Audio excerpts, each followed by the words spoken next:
एक बुढ़िया माई थी। वह व्रत नियम बहुत रखती थी। एक दिन भगवान के घर से यमदूत लेने आए। बुढ़िया माई यमदूत के साथ चली गई। आगे गहरी नदी बह रही थी। बुढ़िया माई डूबने लगी। तब यमदूत ने पूछा, माई गाय दी हुई है क्या?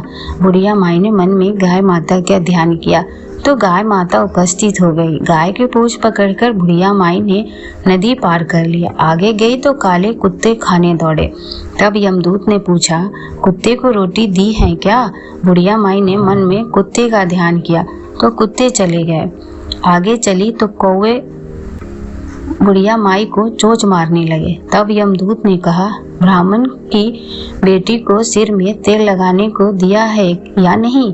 बुढ़िया माई ने ब्राह्मण की बेटी को याद किया तो कौवे ने चोंच मारना छोड़ दिया।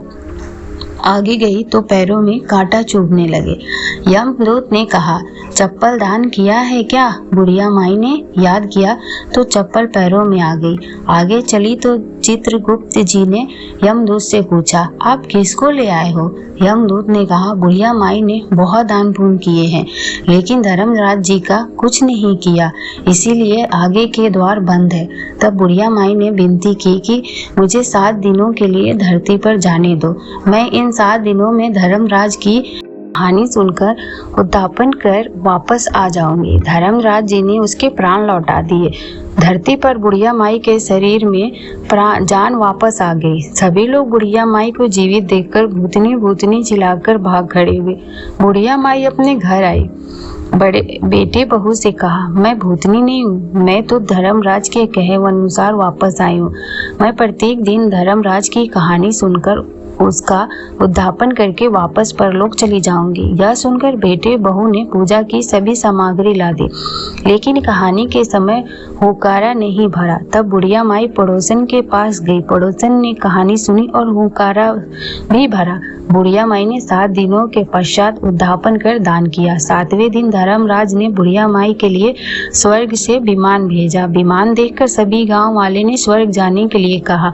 तब बुढ़िया माई ने कहा, मेरी कहानी तो केवल पड़ोसन ने सुनी है। यह सुनकर सभी गांव वालों ने बुढ़िया माई के पांव पकड़ लिए और धर्मराज की कहानी सुनने को कहा। बुढ़िया माई ने कहानी सुनाने के बाद सभी गांव वासी विमान में बैठकर स्वर्ग पहुंच गए। सभी गांव वासी को देखकर धर्मराज ने कहा, मैंने तो केवल बुढ़िया माई के लिए विमान भेजा था। बुढ़िया माई ने कहा, मेरी कहानी इन सब ने सुनी है, इसीलिए मेरा आधा पुण्य इनको दे दो और स्वर्ग में वास भी दे दो। तब धर्मराज ने सभी गांववासियों को स्वर्ग में वास दे दिया। सो है धर्मराज जी, जैसे बुढ़िया माई को स्वर्ग दिया वैसे सबको देना। कहानी सुनने वालों को यह किस्सा भारत के प्राचीन और पुराने ग्रंथ महाभारत का है। यह उन दिनों की बात है जब पांडव के नाम से प्रसिद्ध 5 भाई वनवास भोग रहे थे। निश्चित ही वे लोग जब राजमहल छोड़ वनों में भटक रहे थे तब जिंदगी बड़ी कष्टदायक थी। उसी दरमियान एक दिन ऐसा हुआ कि एक सन्यासी उनके यहाँ भिक्षा मांगने आया। उस समय उनके सबसे बड़े भ्राता युधिष्ठिर द्वार पर ही खड़े हुए। अब भारतीय परंपरा के अनुसार कोई भिक्षा मांगने आए तो उसे खाली हाथ लौटाना नहीं चाहिए। उससे यह तो युधिष्ठिर थे, उन्हें धर्मराज भी कहा जाता था। इसीलिए दुर्भाग्य से हालत ऐसे थे कि उस समय सन्यासी को देने के लिए घर में कुछ न था और जब नहीं था तो नहीं ही था। अब उसमें परंपरा भी क्या करती और धर्मराज होना भी क्या करेगा। परंतु युधिष्ठिर इस बात से काफी दुखी हो गए। सन्यासी को खाली हाथ लौटाना उन्हें चुभ रहा था। सो कोई उपाय न देख उन्होंने दोनों हाथ जोड़ते हुए सन्यासी से कहा, मैं क्षमा मांगता हूँ कि इस समय हमारे पास आपको देने के लिए तो कुछ भी नहीं है, परंतु आप कल अवश्य पधारना। वादा करता हूँ कि कल मैं आपको भोजन करवाकर ही विदा करूँगा। युधिष्ठिर के इतना कहते ही सन्यासी चले गए। यहाँ तक तो ठीक, परंतु बाकी भाइयों और द्रौपदी के साथ बातचीत में मशगूल भीम के कानों में ये बात पड़ गई।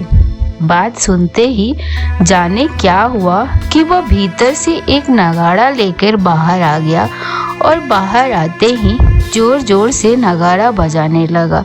स्वाभाविक रूप से नगाड़े की आवाज सुन बाकी लोग भी बाहर आ गए। इधर सबको बाहर आया देखकर भीम और मस्ती से दुगुने जोश में नगाड़ा बजाने लगे। संयोगवश उसी समय उनके अजीज मित्र कृष्ण पांडव की खोज खबर लेने वहां आ पहुंचे। सबने उनकी आगे बढ़कर अगवानी की, लेकिन भीम अपने नगाड़ा बजाने में ही मस्त थे। कृष्ण को मजरा समझ में नहीं आया। पूछने पर युधिष्ठिर और अर्जुन ने कहा कि लगता है पेटू भीम मारे भूख के पागल हो गया है। लेकिन कृष्ण के मन में भीम के आंतरिक समझ हेतु हमेशा से सम्मान था, सो उन्होंने कोई राय बनाने की बजाय माजरे की हकीकत समझने हेतु सीधे भीम से पूछना ही उचित समझा। इधर भीम को तो मानो ऐसे किसी मौके की तलाश थी। उसने तुरंत बड़ा चहकते हुए कहा, अच्छा कृष्ण, आज जो कमाल हो गया। बड़े भाई युधिष्ठिर ने काल पर विजय पा ली। उन्होंने अभी अभी एक सन्यासी से कल भिक्षा मांगने आने का न सिर्फ निवेदन किया बल्कि उन्हें पेट भर भोजन कराने का आश्वासन भी दिया। सोचो उन्हें आने वाले कल का कितना ज्ञान हो गया। उन्हें यकीन है कि कल वे और सन्यासी दोनों जीवित रहेंगे। इतना ही नहीं, कल सन्यासी की यहाँ आकर भोजन कराने की न सिर्फ इच्छा होगी बल्कि युधिष्ठिर की उन्हें भोजन कराने की इच्छा भी होगी। साथ ही उन्हें यह विश्वास भी है कि सन्यासी को भोजन कराने हेतु उस समय घर में भोजन भी उपलब्ध होगा। बोलो कृष्ण, जो घटना हजारों अन्य घटनाओं पर निर्भर है भाई, उस बाबत भी पूरी तरह तय है। अब जिसका भाई इतना बड़ा ज्ञानी हो जाए वह खुशी से झूम न उठे तो और क्या करे। भीम की ऐसी बात सुनते ही जहाँ कृष्ण की हंसी छूट गई वही युधिष्ठिर के होश उड़ गए। मनुष्य जीवन सिर्फ वर्तमान है, भविष्य सदैव से अप्रत्याशित है। भविष्य में घटने वाली छोटी से छोटी घटना हजारों कारणों पर निर्भर है। ऐसे में भविष्य की सोचना न सिर्फ बेमानी है बल्कि यही उसकी तमाम चिंताओं के प्रमुख कारण भी है।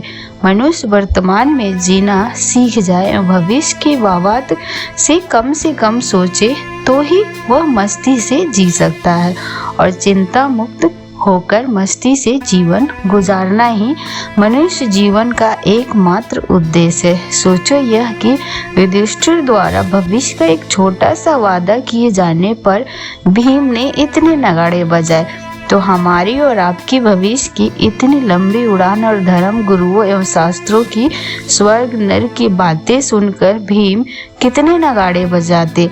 यही कारण है कि जो धर्म की वास्तविक साइकोलॉजी जानते हैं वे महाभारत युग में कृष्ण के बाद भीम को ही चंद ज्ञानियों में गिनते हैं।